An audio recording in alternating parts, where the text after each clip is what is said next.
Alright, welcome to Falcon Blues TV. It's me and Lloydie tonight and a very special guest. The man who put the ball in the red shirt net and the man who I continually mistake for Tommy Gravison, Lee Carsley. Apologies for that, by the way. No problem. Lee, Lee, thanks so much for joining us. Obviously, we were going to talk about the derby. Yeah. Coming up at the weekend, just after the weekend, but that's not happening. What's your thoughts on...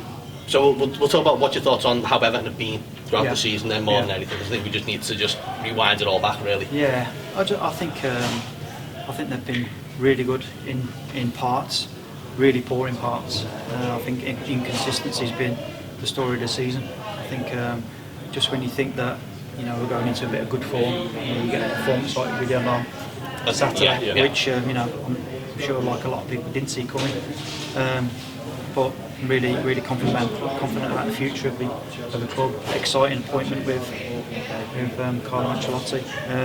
Obviously, a bit of credit has to go to Dunk as well. I think Dunk, really injected a little bit of life back into the club at a crucial part. And I was lucky to be at the game when it was his first game, and it was absolutely bouncing. I'm sure you'll agree. It was a great atmosphere, and that's for me. That's what Everton's all about.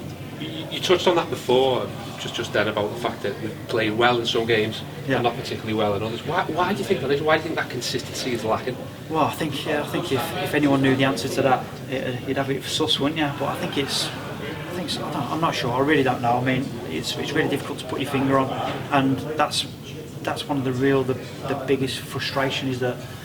Just when you start to really get behind the team, you feel like they've let you down again a little bit, and I think it's there's still a lot of. I think this team especially still have to build up a lot of trust with the fans again and show that consistency.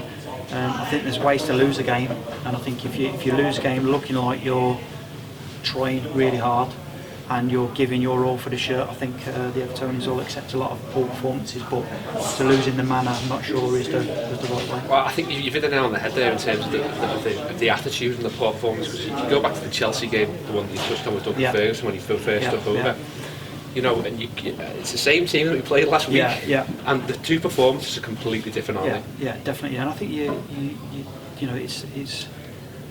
Maybe we shouldn't be shocked that this team can show inconsistencies. It's done it throughout its lifespan, so to speak. If you look at this group of players, and I think the sooner they get that consistency, the sooner they'll build that trust up back with the supporters, and I think we'll see a massive upturn in consistent performances. And out of the current crop that we've got at the moment, who do you think really stands out for you? Who's the key performers at the moment? Obviously, Richarlison. He's a top player. Dominic's not surprised me the way he's played, because I spent a lot of time with him with the 21s. I think Mason's done well. Centre back, still think Jordan's the top goalkeeper. I know he's had a bit of bad publicity, sometimes, but I still think he's absolute top. I really like him. I like his attitude and his character, and I think long term, we've got a lot of good players that will end up being top players for us. I think with Pickford, for me, he gets picked on because he's that England number one. I think if he wasn't England number one, those mistakes probably wouldn't be looked at and scrutinised as much, because it gets picked on by not just Evertonians but literally everyone looking in. I think to be fair, he's so highly thought of throughout the game. Like I say, he's a top goalkeeper. I really like him. I like him as I won't say I know him well as a person, but what I've seen around the England camp, he looks like someone that's really motivated to do well, and you can't have enough of them in your team. I really like him. What do you think that we need to take us to the next level? What do you think's missing? Because since you've left, it's been sort of up and down a lot. We've performed well in some games. We've had pretty good seasons. We've finished high up the table, but then we've had some absolute, we're long suffering.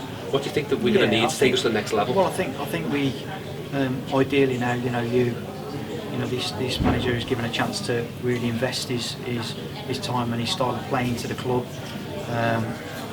For his inconsistency, the players have had a lot of changes, a lot of different managers with different styles, with different players, different profile, different recruitment. All these different situations have come in, and it's sort of reflected what you've seen on the pitch. I think we definitely need a period now of consistency and a chance to really, like I say, build.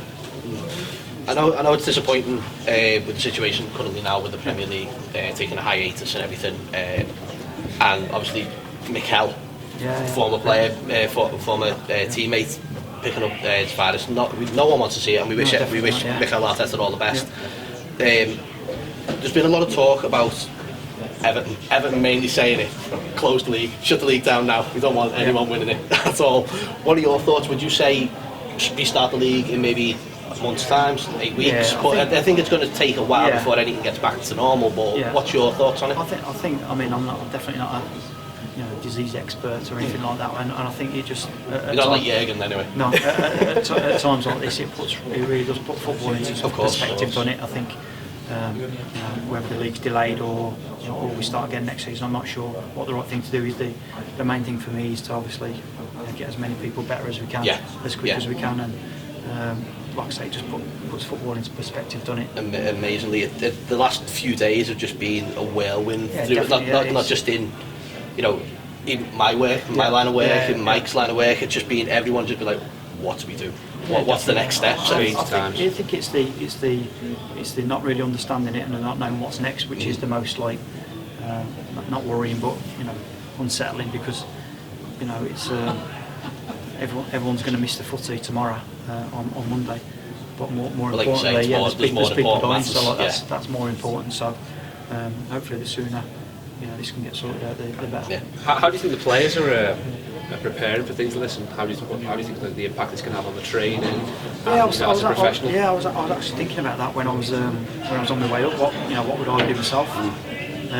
There's that kind of thing. The only thing you really look at is if a game's been abandoned because of snow or poor weather and things like that, isn't it? Plus, I'm sure the lads are coming off a break, aren't they? So they've already had maybe an extended 4 or 5 days off. So you're at a position now where you've probably built back up again to get ready for the end of the season. So myself, I'd probably be pretty much hitting the gym quite hard and running machine and running and making sure that if we do get the green light to come back, that I'm already at that level rather than taking 2 or 3 games to get back into it. I think it's the worry that obviously people are saying, you're going into isolation and stuff like that, but there's players available, but then you're not playing with your teammates, you're not getting that practice in, and it's completely unprecedented, the whole thing. So it is, like you say, it's very unsettling, very confusing times for everyone.